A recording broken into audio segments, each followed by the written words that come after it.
ایک بندہ اپنے بچوں کو کھلاتا ہی حلال ہے تو اس کے اندر جو برکت ہے، جو فائدہ ہے، اس کی بھی بہت سی مثالیں اسلاف سے ملتی ہیں۔ ان میں سے ایک واقعہ میں آپ کے سامنے رکھنا چاہتا ہوں، مشہور واقعہ ہے، پہلے بھی آپ کے سامنے رکھ چکا ہوں ایک یاد دہانی کے طور پر۔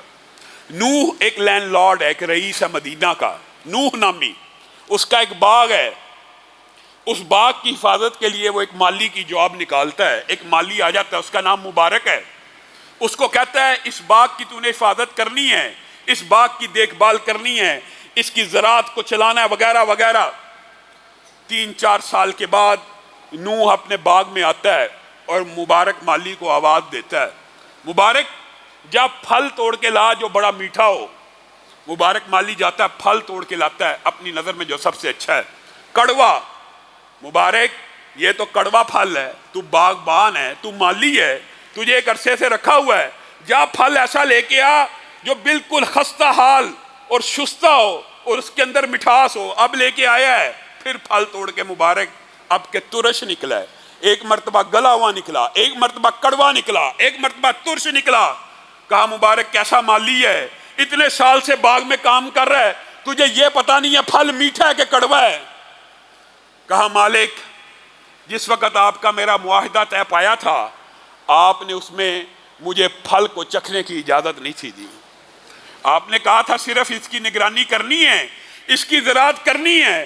3-4 سال گزر چکے ہیں، کبھی پھل چکھا ہی نہیں، مجھے کیا پتا کون سا میٹھا کون سا کڑوا ہے۔ نوح کی آنکھوں میں آنسو آ گئے۔ یہ اسلامی معیشت ہے، یہ اسلامی معاملہ داری ہے، یہ اسلامی تجارت ہے، یہ اصول ہے اسلام کے، مالک پتہ ہی نہیں۔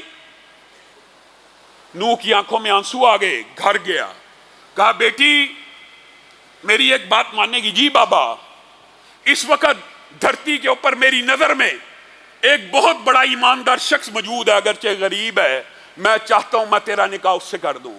باپ آپ کا حکم سر آنکھوں پہ، اگر ایماندار ہے میری اور کوئی حاجت نہیں ہے۔ نوح نامی شخص نے اپنی بیٹی جو لینڈ لارڈ اور رئیس اور سردار ہے، زمینوں کا مالک ہے، مبارک نامی مالی سے کر دی۔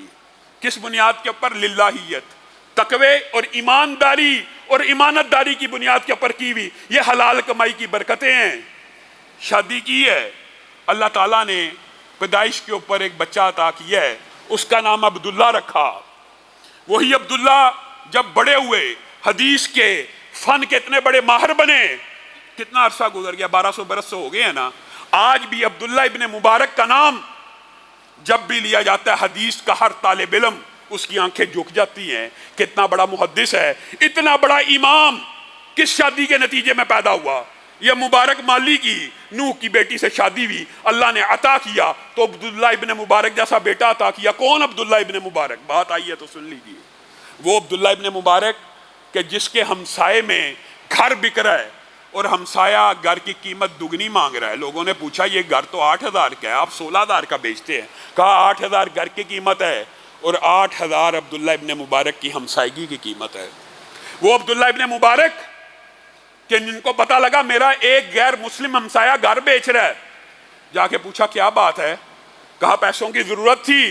رونا شروع ہو گئے کہ آپ میرے ہمسائے ہیں، اگرچہ غیر مسلم ہیں، مجھے پتہ ہی نہیں آپ کو پیسوں کی ضرورت ہے، گھر بیچنا تو دور کی بات ہے، یہ لیجئے مجھے معاف کر دیجئے، میں آپ کا پتہ نہیں لے سکا، یہ سارے کے سارے پیسے آپ کے ہیں۔ یہ عبداللہ ابن مبارک عیسائی رو رہا ہے کہ یہ کیسا مذہب ہے، آج پیسوں کی ضرورت تھی گھر بیچنے لگا تھا، یہ ہمسایہ اٹھ کے اتنے ہی پیسے مجھے بلا وجہ بغیر کسی سودے کے دے رہا ہے اور مجھ سے معافیہ مانگ رہا ہے۔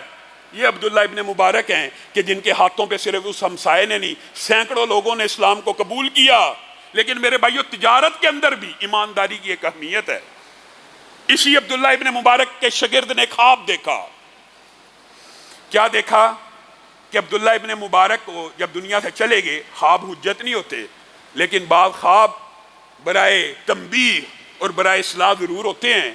یہ خواب انہی میں سے ہے۔ ان کے شاگرد نے جب دنیا سے چلے گئے خواب دیکھا، عبداللہ ابن مبارک کو اللہ تعالیٰ نے جنت میں بہت اونچا مقام دیا ہے، لیکن کیا دیکھتا ہے کہ ان کے ہمسائے میں ساتھ ہی اوپر جو عبداللہ ابن مبارک کے گھر کے سامنے لوہار کام کرتا ہے، وہ بھی جنت میں داخل ہو چکا ہے اور عبداللہ ابن مبارک سے بھی اوپر بالا خانے میں رہ رہا ہے، یعنی دنیا میں بھی ہمسایہ، اللہ نے آخرت میں بھی ہمسایہ بنا دیا۔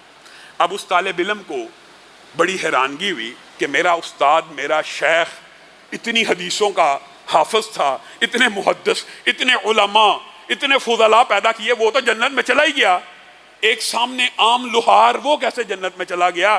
اتنے بلند مقام پہ عبداللہ ابن مبارک کا ہمسایہ کیسے بن گیا؟ اٹھا، اس لوہار کے پاس چل دیا اور جا کے پوچھا مجھے کوئی اپنا ایک عمل ایسا بتا دے کہ جس کی وجہ سے میں جان سکوں کہ اللہ تعالیٰ نے تجھے اتنا بلند مقام کیوں دینا ہے۔ کہا مجھے اپنا کوئی عمل نہیں پتا، صرف 2 عمل جانتا ہوں۔ میرے بھائیو، یہ ایمانداری ہے، یہ اخلاص ہے، یہ انما الاعمال بالنیات کا نتیجہ ہے۔ آج کسی کے پیسے دینے نیت کیجئے، اللہ کی قسم اللہ آپ کی مدد میں لگ جائے گا، آپ اس کے سارے پیسے بھی اتار دیں گے، آپ کی نیت کے مطابق آپ کی آخرت کا فیصلہ ہوگا۔